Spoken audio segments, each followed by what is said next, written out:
I'm vengeance. Mr. Bond. Bond. Bond. Bond. Bond. Bond.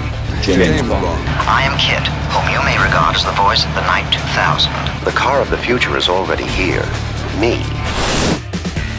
This is The Night Cave, the show covering everything related to Batman, James Bond, and Knight Rider. And now, here's your host, Brian Thomas. That's right, you heard it right. Welcome, everyone, to an all-new episode of The Night Cave. Yeah, I'm Batman. That's right. This is the show where we discuss everything related to Batman, James Bond movies, and Knight Rider. The name's Thomas, Brian Thomas, and I am your host. Thanks for joining me. It's been a minute, hasn't it? Maybe a month, maybe a year, maybe almost 2 years. Oh my God, I am so... Wow. You know how much I was eager to get back to this? Yeah, I've been actually very eager to get back to this, as a matter of fact. Now, the question is, Brian, if you were so eager to get back to this, then why have you been in hiatus? You know, probably the longest hiatus that a podcaster or, YouTuber has been out, forever, Well, life happens. What can I say? I think since the last time I talked to you, well, actually, I did show my face on YouTube a couple times for a quick, out of the theater reaction for No Time to Die and for the Batman last year. So I would say last March 2022 is when the last time I showed my face. But even so, it's great to be back. But as I was saying, life happens, and there's so many things that have been going on, and I just want to say right off the gate that I really did miss the show. I really did miss the show. The show is my escape. It's always been, how do I say this? The main reason I created the show was as a place where we could talk about two of our favorite things, or at least when I say our, I'm talking about you guys also. What I consider to be the coolest characters ever created. It's supposed to be an escape, and sometimes we need an escape. Life happens, like I say. I keep saying that, and it's just that when we turn these movies on, at least for me anyway, it's we need sometimes there's so much going on in the world right now, more than ever, that we need escapism. We need a place to for me, I always love turning on these movies. Any movie, not any movie, but I mean, these are my favorite movies. This is my genre. And when I turn on these movies, these are something that I can just turn off my brain, or my brain's working anyway, but it's just, I want to go on an adventure. And when I see a journey, and when I watch these movies, I can either go to a secluded place, that James Bond's visiting, or I can go to the dark and gritty Gotham City, depending on which Gotham City you would say. I'd rather be in Nolan's Gotham City as opposed to Tim Burton's, because Tim Burton is pretty darn dark. Anyway, but that's what makes these films so great, and well, most of them anyway. I mean, I'd be a liar if I said that every single James Bond film I'm a fan of, and every single Batman film I am not a fan of. But there are, to each his own. As the great John Campea has always said, all film is subjective, and I, make sure I hold that true here. So, a quick stay of the show. Let me give you this. Let me give you an update. So, I always like letting everyone know what's going on. I'm back, okay? I never left. Technically, I never left anyway. But if I was to give you a stay of the show, this is what my goal is right now. Schedule permitting, I'm going to try to put out a show every week. It's all about getting the schedule, getting back into the flow of things. It really is. If you think about it, Alfred has been right. He is always right. We must always listen to what Alfred says. And if I can keep this going for a week, and if I can, hopefully some of the longtime listeners, can hear me right now. Thank you for, sticking with me with this, and hopefully you haven't forgotten about me, because I haven't forgotten about you. For those of you that are new listeners, I encourage you to check out my past episodes that you can find here on Spreaker or on YouTube. The best actually location is on YouTube, I think, because it has my whole library, I believe, is still on there. You'll find past reviews of some of the movies on there. I know I've done one for, say, The Dark Knight, Batman Returns. We've done some for Skyfall. I've had some great guests that have joined me for these reviews, so I encourage you to go back and check that out. Speaking of revisiting things, now that the show is, I think there was a time where, I know there was a time the show was called the Batman versus James Bond show. And, I never liked the title of that. I never did. I know there are people that liked it, and I never loved it. I think I was going for it's like the Batman v Superman thing at the time, and I just thought, oh, well, this sounds pretty cool. Batman versus James Bond. But then when I thought about it, it's like, that doesn't describe what this show was about. I think The Night Cave is a more of a proper title, because to me, and where I am broadcasting is what I call the Night Cave. You can call it the Bat Cave, the Arrow Cave, whatever you want to call it. But this, to me, are Q Labs. This feels like this is my hangout. This is my hangout, and I know that I can't see anyone right now. No one can see me. Maybe one day I'll, have the cojones to get, to put myself on video. I really don't like to be on video. It just something about it. But anyway, maybe that's some food for thought. Maybe we'll, a future goal anyway. But speaking of revisiting things, where I was going with that is, we talk about the Night Cave now includes Knight Rider, and I've been debating about this for some time also, because I want how do I say this? I want the spirit of the show to live on, and I'm not talking about just the Night Cave, really. I'm talking about the show Knight Rider, because hands down, it is my favorite TV show of all time. I think it's one of the best TV shows ever created.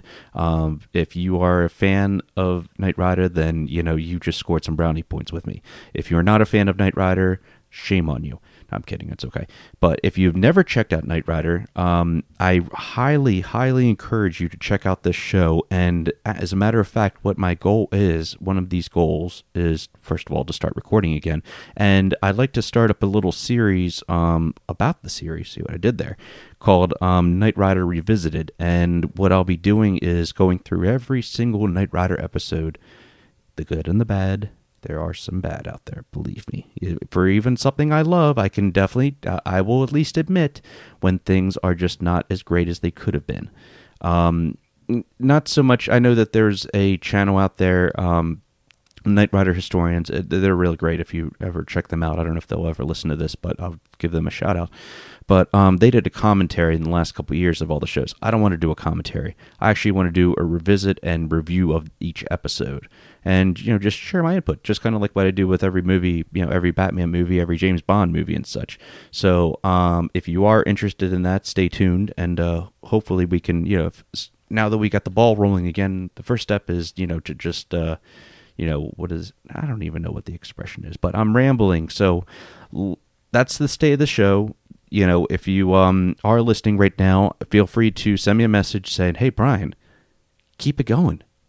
Just get back into it. Let's just do this thing, okay? Because, however long I guess I'll be doing this, Batman James Bond will always forever be in our history. Knight Rider will forever be in our history. Knight Rider maybe not as popular because it's hasn't been updated in so long. That's something else we can talk about another day too. But anyway, let's start off with some what I like to call news and hot topics. I hate starting it off on such a sad note, but damn it. So for those of you that don't know, right today's date at the time of recording is May 25th, 2023. Sadly, yesterday on May 24th, we lost one of the greats, Tina Turner. She passed at the age of 83 due to health reasons. I'm not entirely sure if that's the main cause of it. But if you are a James Bond fan, then you know who she is. And, it's no secret there for the longtime listeners that my favorite James Bond film is GoldenEye. I'll take that to the grave. That was such a bad pun. Oh, God. Oh, anyway. Scratch that. Anywho, GoldenEye is hands down my favorite James Bond movie. Is it the greatest James Bond movie? Maybe, maybe not. Even so, so many great things about that movie, and I think some things that get overlooked sometimes is, okay, we can all say that Pierce is, well, I would say that Pierce Brosnan, brought it. He brought James Bond back, okay? Not just the producers, not just the writers, not just the director, Martin Campbell, but Pierce Brosnan brought that character back in a way that I think, maybe Timothy Dalton could have done it. I don't know. I don't know if he, after that long of a hiatus from 1989 to 1995, I don't know if anybody else really could have done it. People could say, oh, well, Daniel Craig was able to do it.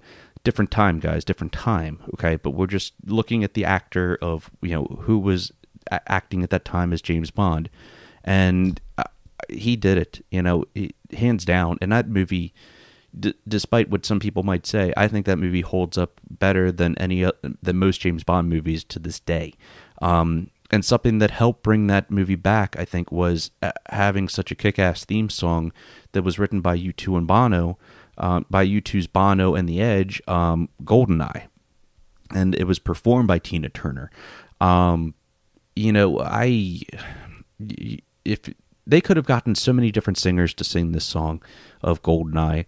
I know that even Bono tried singing it. I've heard if you search on YouTube, GoldenEye, U2, Bono, and you'll hear his version of it. It's just it's kind of like a, not, what would I call it, an undubbed, or just kind of just a sample of what they were going for at the time. And yeah, I think even they knew at the time that we can't sing this song, that this song is meant for somebody else to sing, somebody maybe not greater, but somebody with a different type of voice. And damned if they didn't find it in Tina Turner. I don't know the story of how they got Tina Turner to do this, but I think that her voice is so iconic with this. Her voice is so iconic in general. I'm a fan of, I would say, of some of her other songs and such, but I mean, GoldenEye is GoldenEye. And you could have gotten anyone else to do this. I mean, who was big at the time in 1995? I couldn't honestly tell you, because I was still, I won't disclose my age, but I was still younger then. So, but I would say that, they could have gotten Shirley Bassey back. They probably could have, but I don't think that Shirley Bassey could have performed GoldenEye quite as good as Tina Turner. It's something we'll never know. But I would say that, having it, part of what made GoldenEye so great is, okay, after the plane scene, after the bungee jumping, after James Bond is jumping, or is, skydiving into the plane, lifting up off the ground, and before it crashes into the mountain, you hear dun dun dun dun dun dun dun dun. That's such a horrible impersonation, but I'm trying my best here, guys. And it goes into it, and it goes into the gun barrel of the Walther PPK, and then the bullet explodes. It comes right at you, and then you just start hearing her voice, and it's just it's glorious, is what it is. I think it's almost timeless. Some people will say, well, it's a little 90s. It doesn't have that much the best beat or whatever. I highly disagree. But, again, just like movies and TV, music is subjective. And to me, I think this is one of the it's got to be top 5 Bond songs for me easily. It's up there with The Spy Who Loved Me, Goldfinger, and, oh man.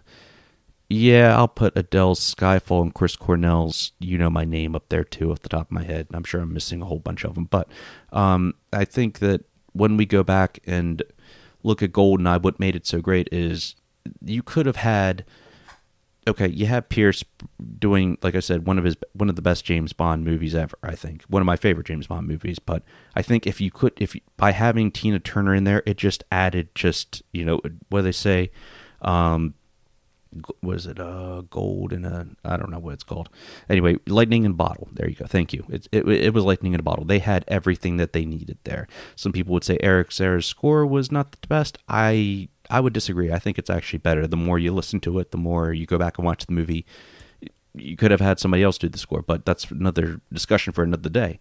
However, I would say that Tina Turner, her voice is so smooth, it's so cool, and it's just like it's like she's like she came off as a Bond girl in her own way. I think it just you watch the video for it, and I think that it's really a shame. I think I don't know what they called her, the mother of rock and roll or what, but even so, though, may she rest in peace, Tina Turner. Thank you for your contribution. Thank you for what you did, for bringing your talent to the world, James Bond, and rest in peace. Anyway, all right, let's go on to something a little happier now. Okay, guys. There was a little trailer that came out a couple days ago, and it's the final trailer for The Flash. Now, if you have not known that there is a Flash movie coming out, where have you been? I mean, we live in a world where, I'm doing my Joker impersonation there from Zack Snyder's Justice League. But, why don't we just call it what it is, okay? It's Batman Returns with the Flash, okay? That's what it is, okay? This movie is, it's been in production. Let's see, I did actually go back. This movie was announced back in 2014, if you didn't know. And it was scheduled for release back in March 23rd, 2018. Now, we all know what happened around that time, but, now here we are in 2023, and we're only just a couple weeks away from when this movie is released on June 16th, 2023. So I wanted to do a quick trailer breakdown about this. First off, let me just say, it's about time. It really is about time that we get this movie because, I mean, we've heard about this movie since, like I said, 2014, and, we've seen Ezra Miller. I'm not going to get into the whole what happened with Ezra Miller. That's maybe something we can discuss on another day. I know I keep saying that, but it's true because I don't want to get into that. That's not what this show is about. Who's guilty, who's not guilty, and such. Well, maybe if you're Batman, you could disagree on that. But so the movie stars Ezra Miller. It has Michael Keaton returning. Yes, you see what I did there, as Batman. Hands down, my favorite Batman. Now, I love the Dark Knight trilogy. And I even I really liked Batman v Superman, Dawn of Justice. And I really, really loved Ben Affleck's portrayal as Batman. It was a totally different Batman. He's returning there also. I think he said he's got maybe about, about 10, 15 minutes total in the movie, which is fine by me. Hey, one last hurrah with Ben Affleck's Batman, any which way, I take it. But the focus here is going to be more on Michael Keaton's Batman, which I'm okay with. Some words to describe this trailer that I wrote down. It's funny, it's heartfelt, it's nostalgic. The music choice, Pink Floyd's Time. The remix of that. Oh my God, it's amazing.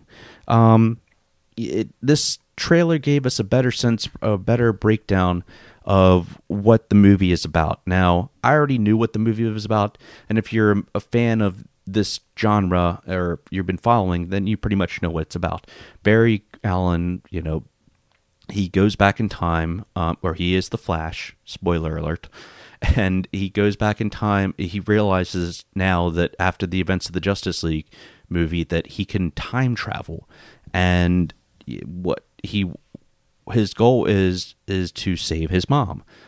His mom died. Now in this DC universe, or the DCU, whatever you want to call it, I'm not exactly sure how his mom dies. I know that on the CW version of the Flash, that Barry Allen's mom is killed by the Reverse Flash. I don't know if that's what's happening with this. I don't think anyone knows if that's what's happening. Maybe if you're an exec, or if you've already seen the movie. I know a lot of people are starting to see this movie and they're praising it as so many people. Maybe it's just the studio, Warner Brothers studio, trying to get the hype up, but it's been praised as one of the best comic book movies ever. That's a lot. That's really saying a lot by putting that out there. I could say, well, I hate saying comic book movies. I mean, what they are, though. I mean, Batman 89 is a comic book movie. Batman Returns is a comic book movie. I see something more along the lines of Batman v Superman as more of a comic book movie than, say, the Dark Knight trilogy. The Dark Knight trilogy feels like it's more like just an action thriller. And And, it's fine if you want to say comic book movie, but I think it's, well, I mean, we're nerds, we're geeks, and we fanboy out and fangirl out on these kind of things. And, when you say best comic book movie, you're like, oh, you're about to start some S when you say that, because there are people out there that hold certain movies in high regards of, what they are counted as the best comic book movie. I'll go on record saying that one of my favorite comic book movies is Man of Steel. And what's so great about this movie is about Man of Steel is they're revisiting part of that in The Flash. That's right. General Zod is coming back. Oh, and talk about an underrated villain. General Zod and Man of Steel. Go back and watch that. It has nothing to do with Batman, even though it does say Wayne Enterprises on the satellite dish in there. And I think you see a truck that says that too.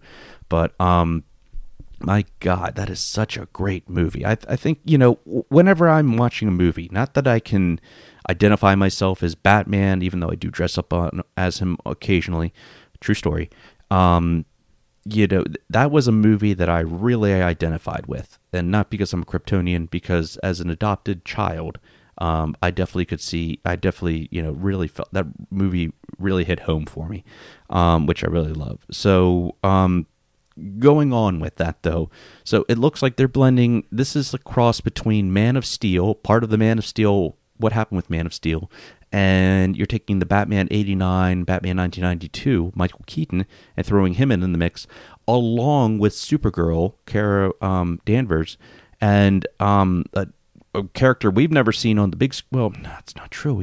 There was a Supergirl. Okay, well, even so, we haven't seen Supergirl in such a long time on the big screen that, this actress, we've never seen this actress before as Supergirl. I can't think of her name off the top of my head, but I love her suit. I think it looks really awesome. It's got that Man of Steel vibe to it that has the crest on it. And I know what that means, hope. And she says she's going to help out, but as you go through this, you can definitely see that it takes itself seriously. It's got some funny moments in it. And Alfred, you see Jeremy Irons back as Alfred, another underrated character from the Batman v Super, or just in general. I know that there's been so many Alfreds, and we can all argue who our favorite Alfred is. Some would say Michael Gough, some would say Michael Caine, some would say Jeremy Irons, some will say now the oh my God, what's the new one? It's called he played Schmeagol. Oh my God, Andy Serkis. Thank you. Andy Serkis is their favorite, Alfred. I would say that mine is still Michael Caine, but damn, Jeremy Irons is such a great Alfred because he's such a smartass and I just love how he knows how to deal with Ben Affleck's Bruce Wayne. He gives it right back to him and say, even you got too young to die old, not for lack of trying. And it's just, he's just so good. So even if we get like 2 minutes of him in there, I'm sold. Okay. And again, like I said about Ben Affleck's Batman being in there, he does say, you could destroy everything, because Barry was explaining to him in here saying, I can fix things, I can save my mom, I can even save your parents. So just imagine, I mean, spoiler alert again, if we all don't know what happened to Batman's parents, then, for the Bond fans out there that haven't watched a Batman movie, spoiler alert, Batman's parents are murdered right in front of him. Depending on which, set of Batman movies you watch, it depends on, who actually killed his parents. But even so, just to tell that to Bruce Wayne and not having that some kind of effect on you, I mean, that's just like, it's got to give you some chills. Anyway, I said General Zod is back. Now, here's something that I did want to mention on here. I don't know, I haven't heard this really on anybody else's podcast or YouTube video show saying this, but I am getting serious Back to the Future Part 2 vibes out of this. Now, that's what's so great about this show. I try to blend as many genres or as many movies in here as I can, but this movie, if you haven't seen Back to the Future Part 2, I have some very reused phrases, and that's one of those. But Back to the Future trilogy is up there as one of the best trilogies, and this is me speaking just as a movie fan in general.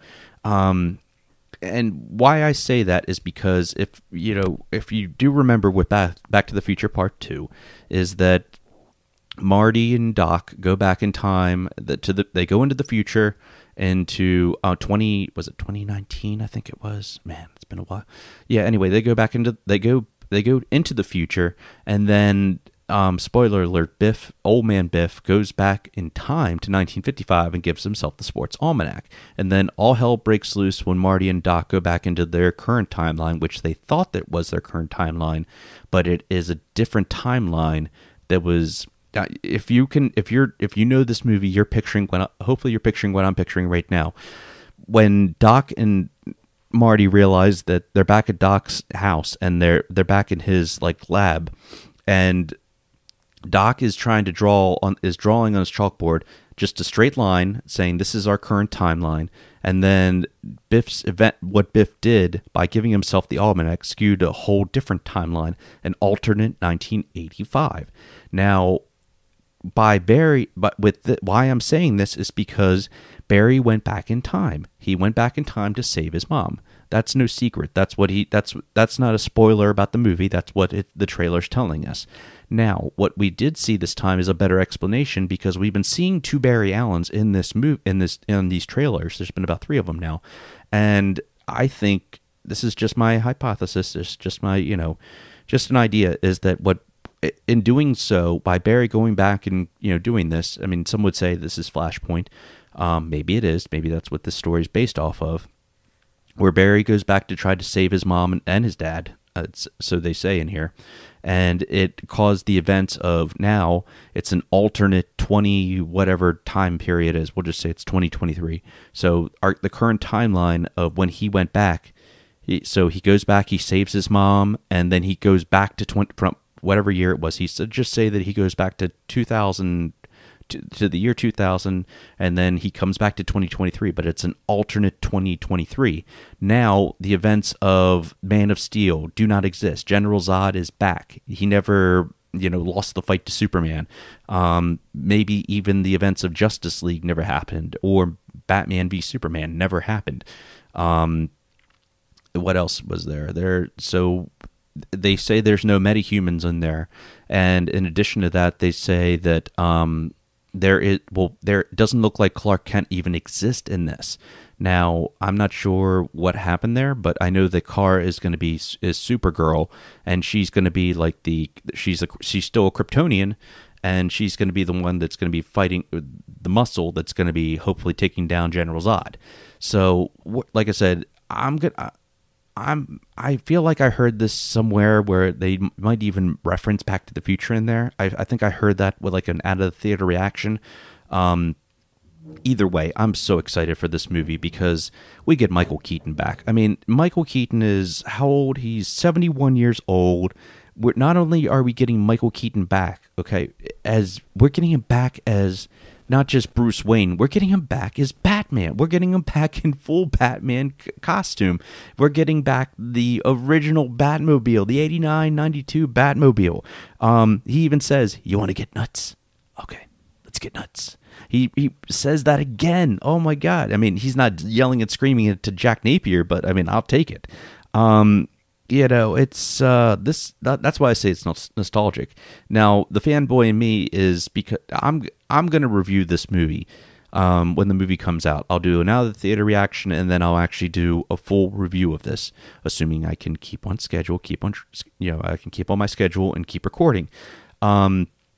I'm very, very, very excited for this, and I really, really hope that this ends up being half as good as they say it is. Do I expect it to be as good as, say, The Dark Knight? Do I expect it to be as good as Batman 89, Man of Steel, or, any of those movies?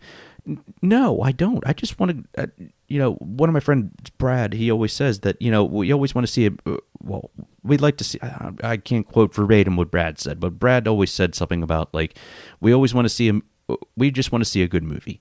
We want to see the movie succeed. And, when we go in the theater, despite what all the rotten tomatoes or tomato rotten, tomato rotten, whatever they want to call it, all the critics and user and the audience says, we just want to see a good movie at the end of the day. So, I've found good in Joss Whedon's Justice League. I found greatness in Zack Snyder's Justice League. I found greatness in Batman Forever. I found greatness even in Batman and Robin. Maybe not my go-to movie, but if I need a good laugh, then that's something I could turn on. I just want to see this be good, and I really hope that, I have high expectations for this. I'm not going to lie. And I think a lot of people have high expectations for this, but just, I hope the wait for this is worth it. I hope the wait, this feels like the Top Gun of last year, Top Gun Maverick. And if, by prolonging it for so long, I think WB knew what they had. And they're like, we're not just going to release this to streaming. No offense to movies that were released to streaming. I'm looking at you, Wonder Woman 1984. And, I really hope that this pays. This is the payoff. That waiting so long for this movie really does pay off. Anyway, so let me know your thoughts. I'll, when we get to this, when the movie does come out, I really want to hear your reviews. But right now, if you just let me know your comments on the trailer. Did you like the trailer? Did you love the trailer? Did you hate the trailer? Let me know. And when I say let me know, I'm saying about social media, let me know, or you can comment on the YouTube here. Some things while you were away. No, we do not have another James Bond. No, we do not. Actually, there is a Batman movie in the works. The Batman 2 was greenlit last year. Matt Reeves is returning to write and direct it. He's the one who directed the Batman of 2022. The movie is set to release in October 3rd, 2025. Now, it really doesn't seem that long away. Maybe it does for you. 2 years. I mean, that's a little over 2 years. But if you want something to hold you over until then, there is good news. There is a TV series that's coming on. I hate saying this, but it's called Max. It used to be the old. I'm still going to call it HBO Max. Let's call it what it is. It's HBO Max. You're not hiding anything there, guys.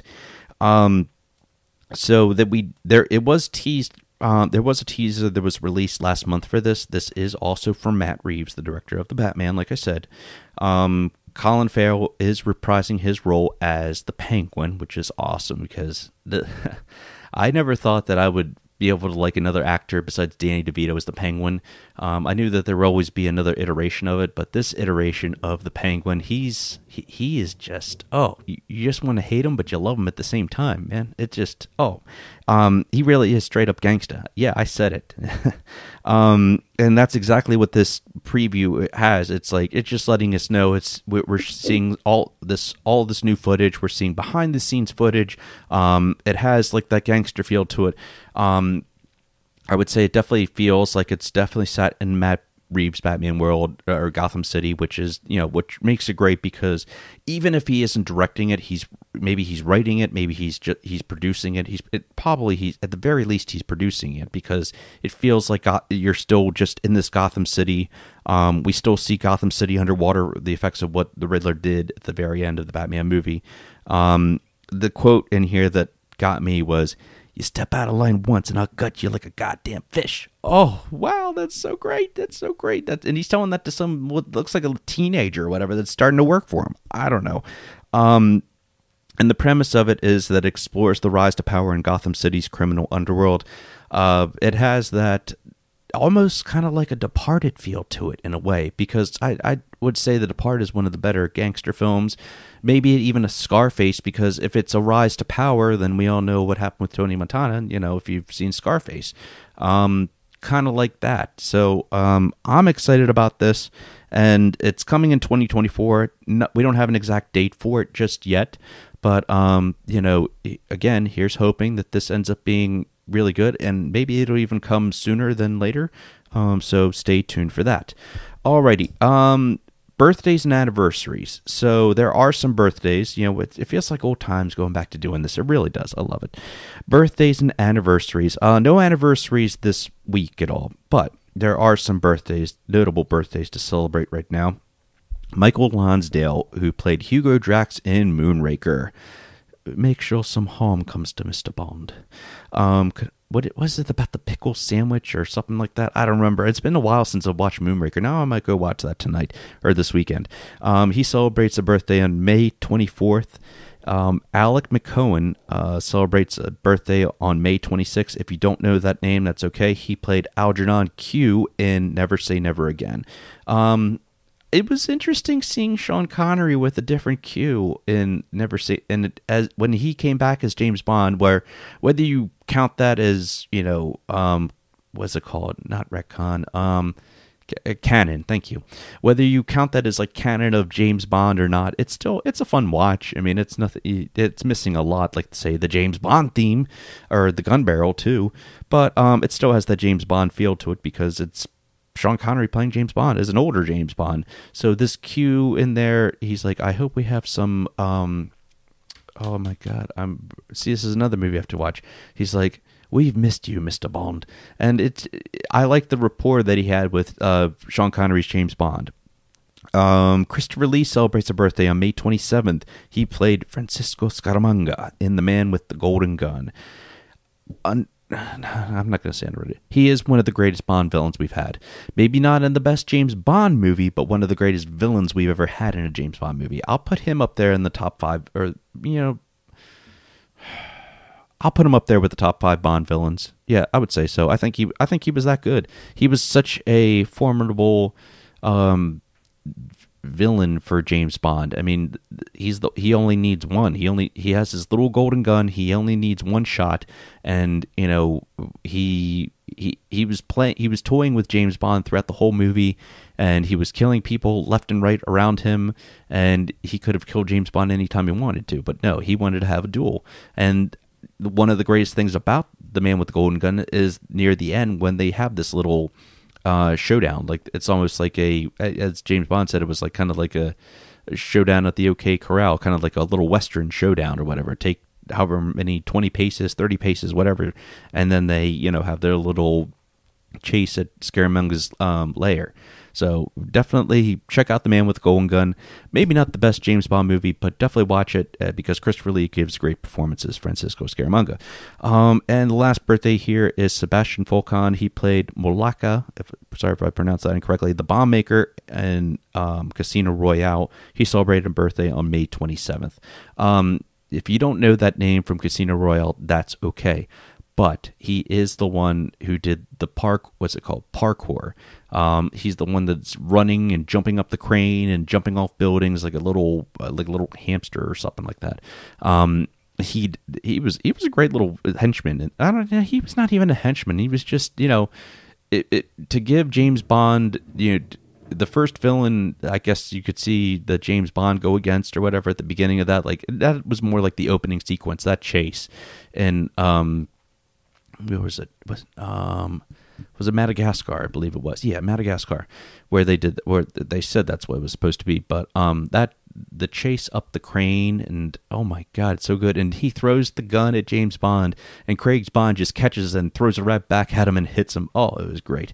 And the chase, he's doing it with so much skill, and James Bond's just like bursting right through a wall. So it's if I think almost everybody's seen Casino Royale, but if you really want to watch the video on YouTube, just watch this guy just doing his thing because it is awesome. So that about wraps it up for this episode of The Night Cave. We did it. Hey, we did it. Oh my God, we did it. Yay. I did it. Thank you so much for listening. Be sure to subscribe on iTunes, Spreaker, Google Podcasts, wherever you get your podcast, and YouTube, most importantly. Make sure that you share the show with your friends. If you haven't done so already, please leave a 5-star review on iTunes. I'd very much appreciate it. Just say, hey, Brian, I'm listening. Please keep recording the show. Or, Brian, where you been? Nice to have you back. Like James Bond, I will return. No, I'm not going to talk about No Time to Die, about the end of that movie, about how it says James Bond will return. We'll talk about that another day. I have so much to talk about with that. Good. Until next time, I'm Brian Thomas. Thanks for listening and have a great week, everyone. Bye-bye. Once again, thank you so much for listening and or watching. Make sure that you subscribe to the show on YouTube, or you can listen and subscribe on iTunes, or you can listen and subscribe on Spreaker, or wherever you get your podcast. And make sure you follow The Night Cave on all the social media platforms, Facebook, Twitter, and Instagram. The Night Cave is not affiliated with Warner Brothers Pictures, MGM, UA Studios, or Universal Studios, and no infringement is intended. All opinions belong to me, the Night Cave. Thank you.